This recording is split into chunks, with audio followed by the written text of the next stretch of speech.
Welcome back, and now to our second discussion on the reintroduction of war against indiscipline and corruption in our nation. The high rate of moral decadence has become a great menace in our country, and we need to copy so that we have a society free of moral values. Today we have a guest with us, Dina Uranta. He is the associate editor, VIP Magazine Abuja. Good morning, and welcome to Good Morning Good Abuja. morning, Aisha. Good morning. Nice to meet you. All right, welcome. Thank you Good very morning. much. Welcome on the show. Thank you so much. So, reintroducing war against indiscipline and corruption in the country. Why do we have a need for this?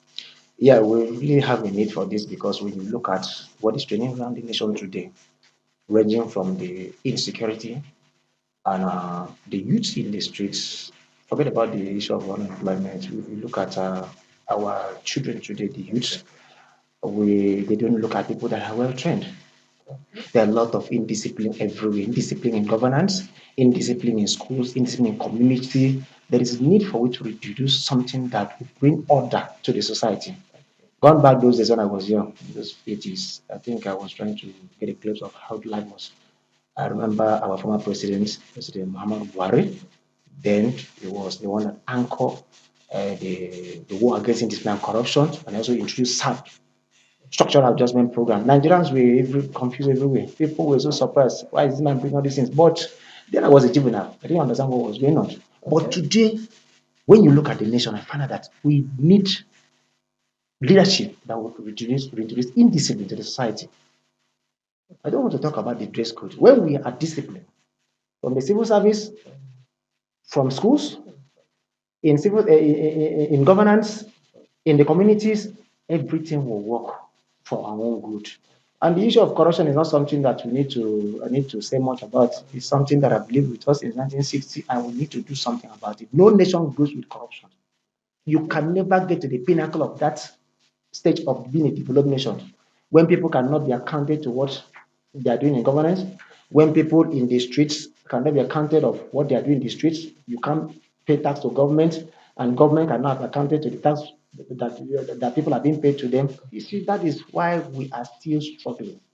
When you look at some developed nations in the world today, most of them does not have the resources that we have, but they are better than us. You look at some nations in Europe and Asia, they don't have the kind of resources that we have, but they are more developed than us because of what? They are good economies. They manage their resources more than us.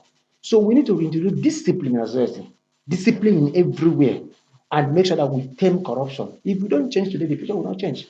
And as far as we continue to live with corruption, the nation will continue to struggle even in the next century.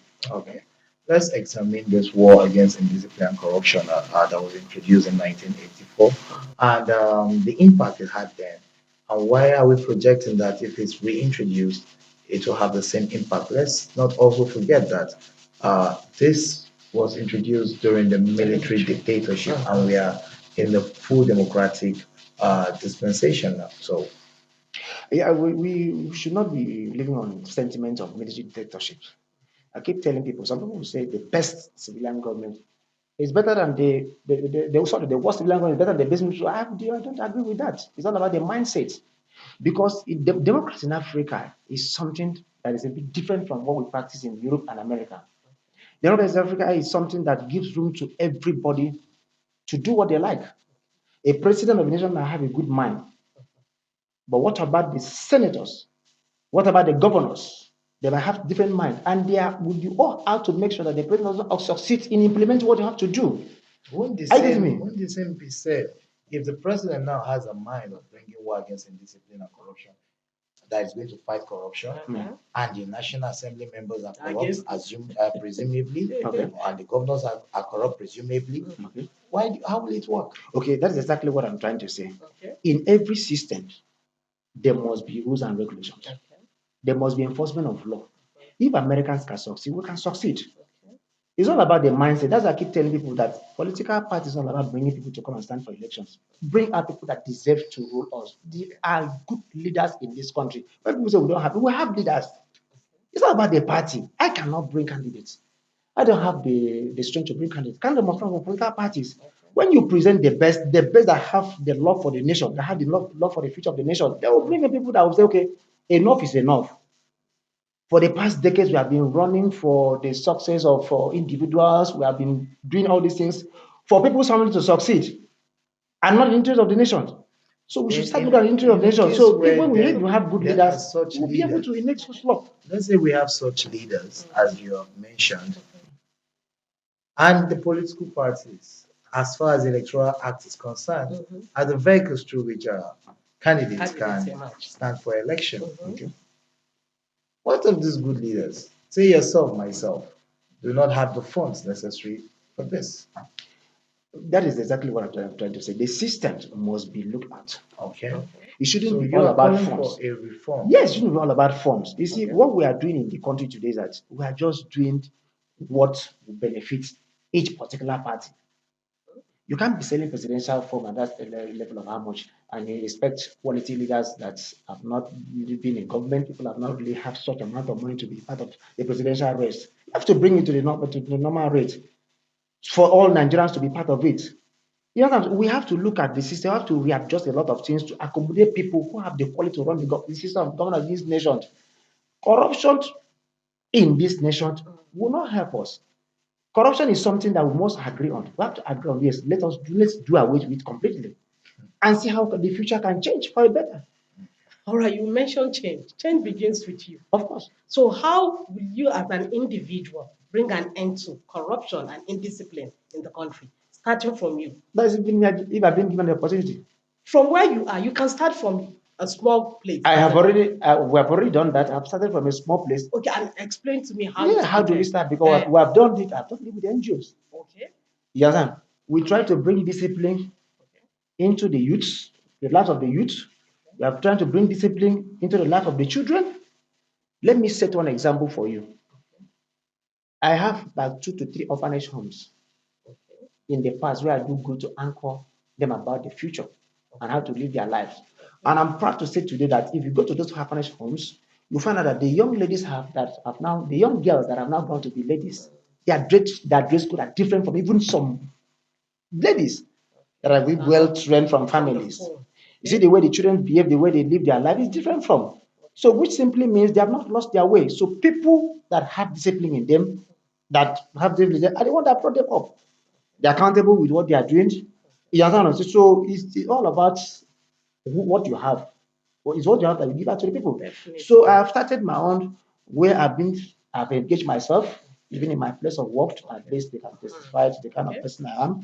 Even in my own family, they can testify the kind of person I am.